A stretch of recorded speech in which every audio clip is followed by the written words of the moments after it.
Stetson Bennett is back with the Rams, and the Rams are not extending this impact linebacker. That's coming up next here on Locked On Rams. You are Locked On Rams, your daily Los Angeles Rams podcast. Part of the Locked On Podcast Network, your team every day.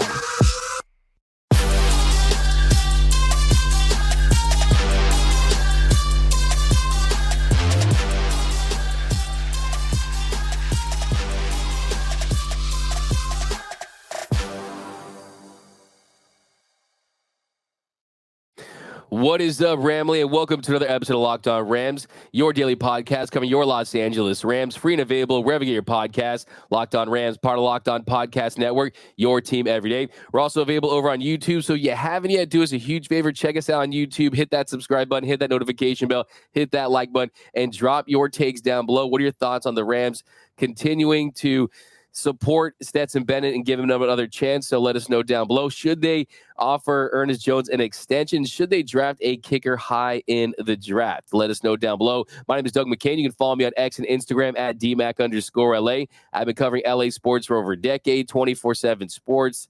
SI Dodgers Nation. And as always, I'm joined by the Rams pre, half, and post-game show host for the Rams flagship radio station, ESPN 710 LA. He just finished his 8th season covering your Los Angeles Rams, the People's Champ, Mr. Travis Rogers. You can follow him on X at Travis Rogers. And on today's episode, we got a jam-packed show. We got a new mock from NFL.com that thinks the Rams should draft a kicker high. Got thoughts on that. And then Rams GM Les Sneed talks about an extension for Ernest Jones, and Stetson Bennett could be back with the Rams. But first, this episode of Locked On Rams is brought to you by Gametime. Download the Gametime app, create an account, and use code LOCKEDON for $20 off your first purchase. All right, Travis, so we're talking about him again. Stetson Bennett.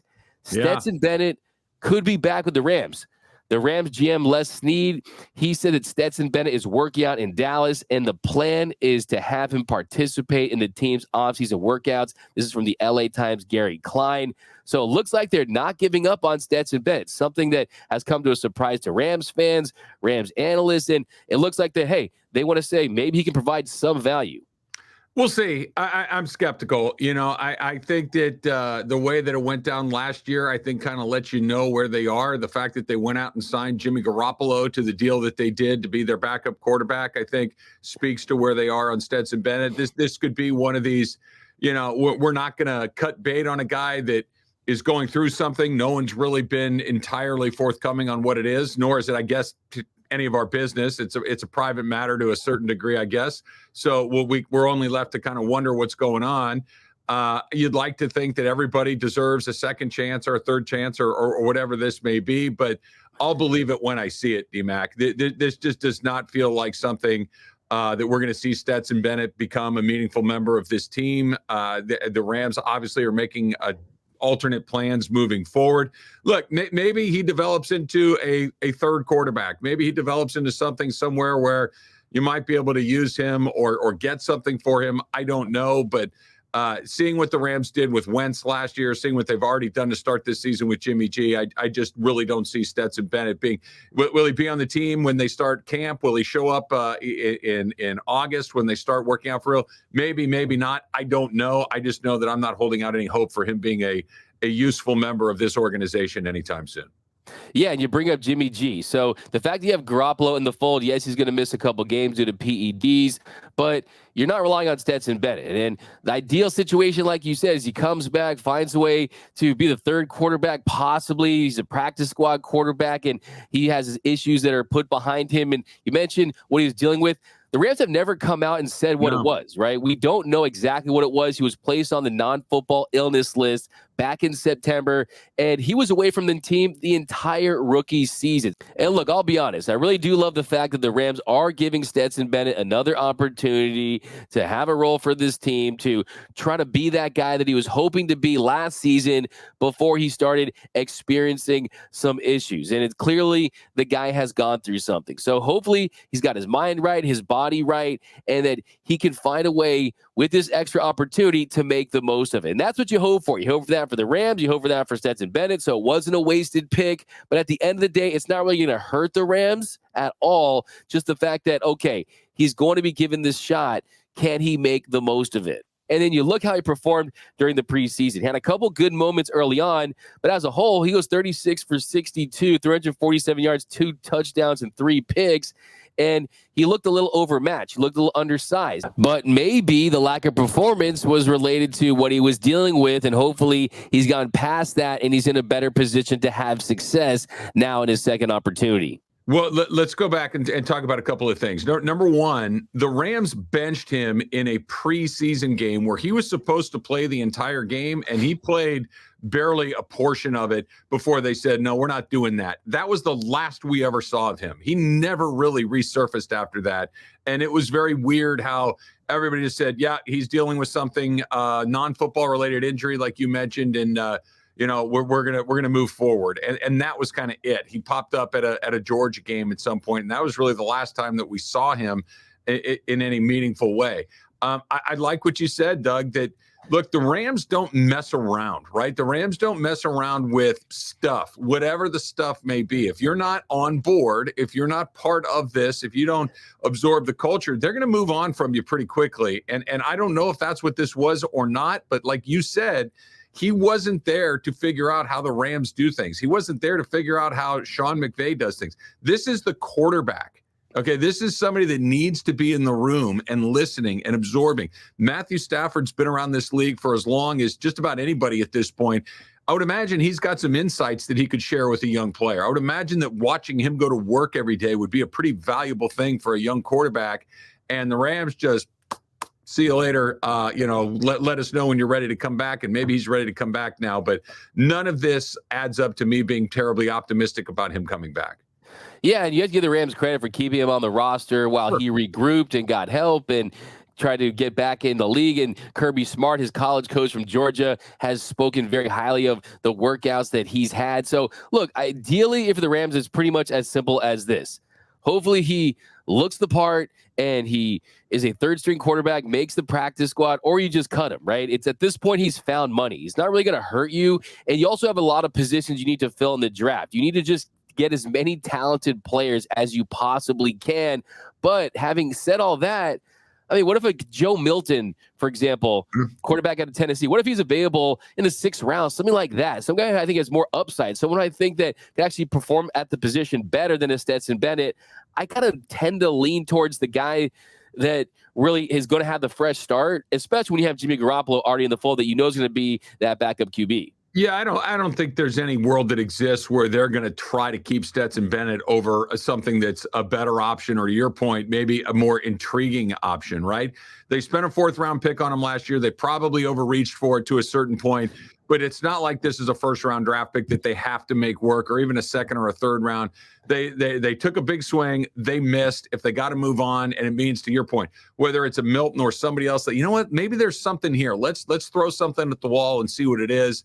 I don't think that having Stetson Bennett in the mix is going to prevent them from doing that. I think that they will do what's best for the team. I give the Rams a lot of credit for handling this the way that they have. It seems that they've supported him to the best of their ability, and now it's up to him whether or not he can come back and play. Yeah, and you just kind of think about the upside, right? He's the same age as a Lamar Jackson and as Sam Darnold. He's older than 19 NFL quarterbacks, right? So, yeah, I don't think that is a long-term play. And I think really this kind of goes back to just the fact that he has that college legacy, right? He's a brand. He's someone that people know from Georgia, the Van Wilder of college football, this and that. Right. So I think it's kind of something to do with that. But hopefully you just have a happy ending and then he's a healthy guy and he comes back strong. You got to give the Rams credit for that. But coming up next, Les Sneed also revealed the Rams' plans for linebacker Ernest Jones. Will they extend him? That's coming up next here on Locked On Rams.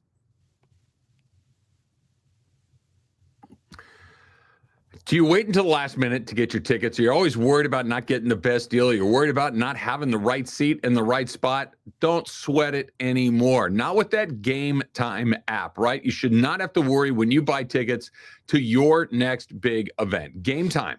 It is the fast and easy way to buy tickets for all of the sporting events, music, comedy, theater, everything that's near you. And of course, there are killer last-minute deals, all-in prices, views from your seats, and of course, their best price guarantee. Gametime, they're taking all of the guesswork out of buying your tickets, right? And here's me. I procrastinate, right? Unfortunately, it's a bad habit of mine. But Gametime helps me out because Gametime has deals on tickets right up to the start of the event, even an hour after it starts. That's actually a pretty good way to get a deal. It's the best place to find last-minute seats. So you can find exclusive flash deals, sponsored deals on tickets for just about everything you can think of: football, basketball, baseball, concerts, comedy, theater, and of course, a whole lot more. So take the guesswork out of buying tickets with Gametime. Download the Gametime app, create an account, and use the code LOCKEDON for $20 off your first purchase. Terms apply. Again, create an account and redeem the code LOCKEDON, LOCKEDON, for $20 off. Download Gametime today. Last minute tickets, lowest price guaranteed. And we are off and running here on Locked On Rams. Think of making Locked On Rams your first listen every single weekday, free and available wherever you get your podcasts. Locked On Rams, part of the Locked On Podcast Network, your team every day. Also, a special shout out to those every listeners out there. We appreciate you watching and listening to every single episode. Lots of big time content coming up. We got the draft coming up. So definitely join that Every Listeners Club to watch and listen to every single episode, and you won't miss a thing about your Los Angeles Rams. Now, Travis, here in our second segment, Rams general manager Les Sneed, he doesn't expect Ernest Jones to get a contract extension this season. Now, we heard a rumor a couple of days ago from Jordan Rodriguez of The Athletic that was kind of hinting at one. She indicated that the Rams were working on an extension, and Les Sneed said, we prioritize spending our resources on additions rather than re-signing from within. So, one, Jordan Rodriguez, she's as locked into the Rams as anyone out there. And I will say, first thing I thought was maybe there's a little negotiating ploy by Les Sneed. Maybe there's something there too. It's funny you say that. I thought the same thing. This feels like they're sitting across from each other at the poker table. There's some chips in the middle, and they're both trying to make sure that they get the best deal possible.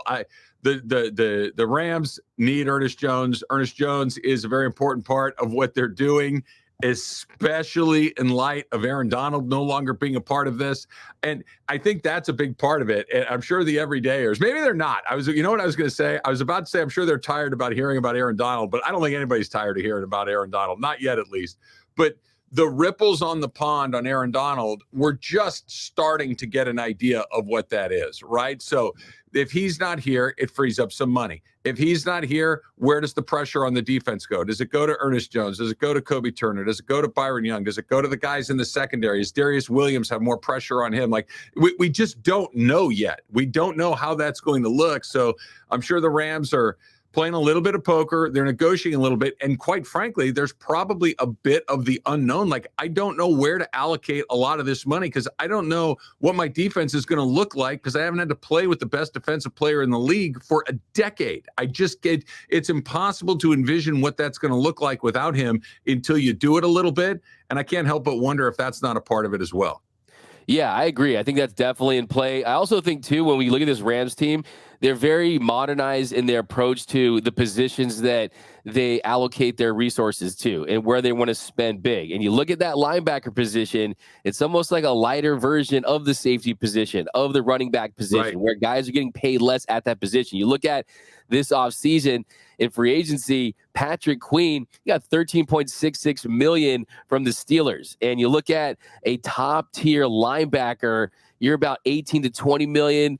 And I think if you're Ernest Jones, you're someone that you've been extremely productive for this team. You're a leader of this team. You really got the torch carried from Aaron Donald, as you mentioned. They definitely need him on this team, but I also think that there's so many positions to address and so much talent that they need to add that I do think there's a world where maybe you kick this can down the road a little before you really pull the trigger on a full-blown extension on him. Well, for sure. Look, if like any business, right? Like anybody, I'm sure the powers that be, the guys that make the decisions, have a list of, can I live with you or I can't live without you?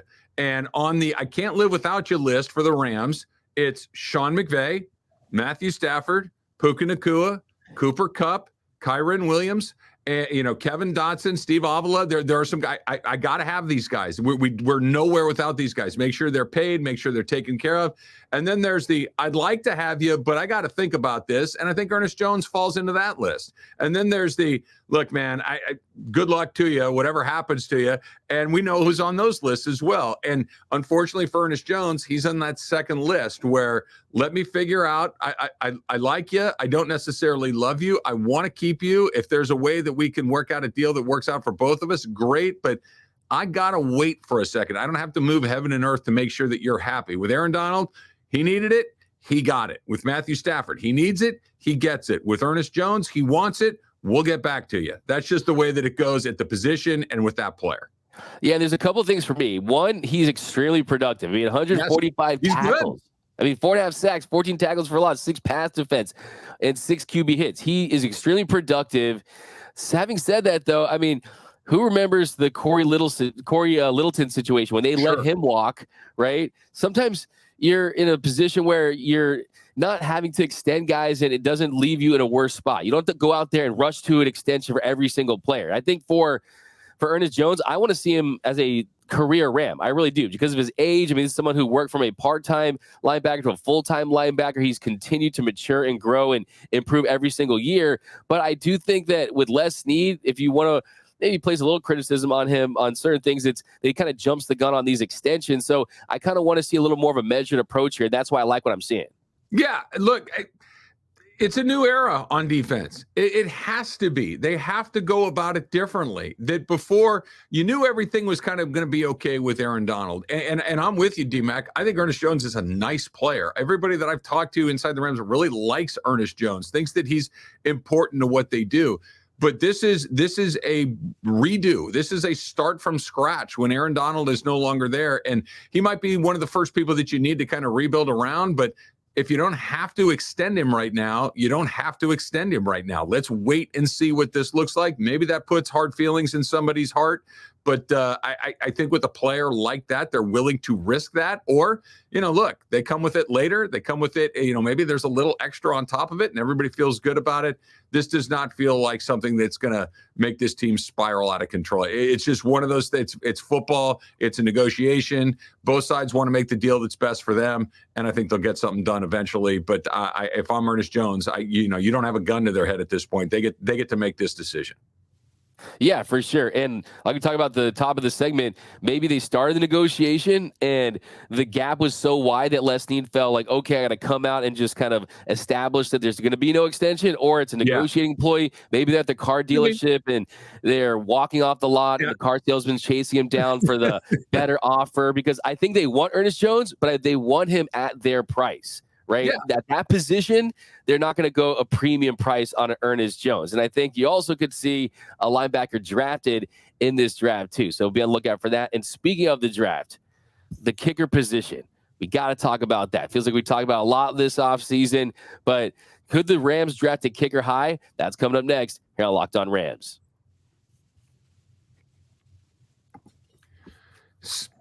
Say goodbye to busted brackets, because FanDuel lets you bet on every game of the tournament. That's a lot of games. You can get down with all of them on FanDuel. So whether you're betting on a big upset, maybe you had Oakland in that first round, right? Maybe you like the number 1 seed. Are you a UConn guy? Are you a Houston person, right? It's time to go dancing on America's number 1 sportsbook, because right now, new customers, you get $200 in bonus bets if your first $5 bet wins. That's $200 that you can use on point spreads, that you can use on money lines, $200 that you can use to even pick who's going to win it all. Go big or go home, right? But you got to go to FanDuel.com/LockedOn. That's LOCKED. FanDuel.com/LockedOn and bet on college hoops until they cut down the nets. And of course, there's everything else that you can think right there. Baseball's right around the corner. The NBA is still cranked up. So whatever your fancy is at FanDuel, get to FanDuel.com/LockedOn and bet on your college hoops until they cut down the nets. And welcome back to Locked On Rams. Thank you for making Locked On Rams your first listen every single weekday, free and available wherever you get your podcasts. Locked On Rams, part of Locked On Podcast Network, your team every day. Now, Travis, here in our third segment, NFL.com released their most recent mock draft for the Rams, and they have the Rams selecting kicker Cam Little with a 99th pick in the third round out of Arkansas. So, for me, that's a little high for a kicker. It's tough to imagine them picking a kicker that high. You look at this team's their lack of success from that position. Maybe you could go the draft for a kicker for sure, but I'm not drafting a kicker in the third round. I'm not doing it. It's such a tough question because here's the thing. I'm not opposed to drafting a kicker in the third round if you know he's going to be a good NFL kicker. That's the rub. Like I'll use this, and this was one of those classic Raider things that they did a million years ago, and everybody kind of laughed. The Raiders drafted Sebastian Janikowski in the pick. First round of the draft. They took a kicker in the. Now let me ask you a question. Was it a good pick? I think it was. The guy didn't miss a field goal for 12 years. He was money in the bank, and that's an incredibly valuable asset to have. He had a big leg. He had lots of range. He was, he's got a little boiler. He'd run out there. It was fun to watch, all of that stuff. But he hit, right? The problem with kickers isn't that you shouldn't take them high. It's that you just never know if they're going to be any good or not. That the translation from the college game to the program, we don't know about quarterbacks. We don't know about corners. We're guessing at so much of this stuff. First round quarterbacks hit at about a 50% rate if you're lucky. Kickers, you just don't know the pressure and everything else that comes along with it. I would take more of a shotgun approach as opposed to a rifle approach. I would bring in as many guys as possible. I would try to do a little competition as best you can. And even better, find a guy that has kicked in the NFL that has had success. They're very hard to find. They're probably going to cost you a little bit more than you want. But if Les Sneed believes that this guy from Arkansas is a guy that's going to walk into the NFL and make all of his kicks under 45 yards and make most of his kicks from 45 to 50 and maybe even bang one in beyond 50 once in a while, I mean, sure, why not? And one of the things that the Rams have been able to do that I think frees them up a little bit is the Rams have hit deep in the draft. Kyren Williams, 5th round pick, Puka Nacua, 5th round pick, Davis Allen, a 6th round pick. Like there's some guys that you can throw in there that allow you to be a little bit bolder earlier in the draft, knowing that you're going to find players later in the draft. But it's a big swing. It better hit if you're going to pick them there. That's for sure. There's no doubt about that. If you believe in your heart of hearts that you can be a franchise kicker, maybe go that route. But here's the thing. Historically, I was just preparing for this show. I went a little deep dive. If you look at the current stat head, kickers, they're taking the first 3 rounds. They've averaged 71.2% success rate on field goals. Kickers taking later in the draft, 72.1%. Yeah. So the success rate is very negligible when you look at that. But I mean, look, we know that Janikowski, he was a weapon for a really long time, and I think it's really the scouting. I mean, are you going to have up and close and personal scouting? They always talk about when it comes to kicker scouting, you got to hear how it sounds off the foot. It's kind of like how Buck O'Neil would say you got to hear how the crack of the bat sounds is different for players. But I don't know. When you look at, they need to hit on some of these upside guys that are going, and also look, the LA Rams is a destination for kickers too, right? They can bring in kickers. I mean, even a guy like a Brett Maher probably doesn't sign with a lot of NFL teams out there. The Rams are higher on the pecking order. I mean, it's a controlled environment at SoFi Stadium. Yep. So I just think that they're going to have the ability to get veteran kickers, and they're going to find that guy. So yeah, I can't do it. I can't draft a kicker third. Hook, crook, or whatever, right? Draft one, sign one, trade for one. You have to have one, because you cannot convince me that the reason that the Rams lost to the Detroit Lions wasn't Sean McVay's utter terror of sending Brett Maher out there to try a field goal. Wasn't his unbelievable just we're going to go for it on 3rd and 14 and punt the ball away because they were terrified of what Maher might do. You can't go through that again. It is the most important position on the field when you need it, right? Because if you don't have one, it puts pressure on everything else. It's not quarterback and these other things, but until you have one you can't use, you don't realize how important it is. And here's the thing too, though. If this Rams team is kicking field goals this year without Aaron Donald on defense, they're not going to win a ton of games anyway. No. So that's the thing. But you got to make your 40 yards. You got to make the ones that are 40 to 45 because sometimes you're going to stall there. You can't kick field goals, inside the 20 like they were doing in that playoff game. But Some For sure. 40 to 50, those got to go through, and that's the range that they had no hope. There's no doubt about it. By the way, if you're watching this, you survived the Brett Maher Rams kicker experience, so be thankful Twice. that you did that twice. But that's it for this episode of Locked On Rams. My name is Doug McCain. You can follow me on X and Instagram at DMAC_LA, and you can follow the People's Champ, Mr. Travis Rogers, at Travis Rogers. And until next time, whose house? It's Locked On Rams house.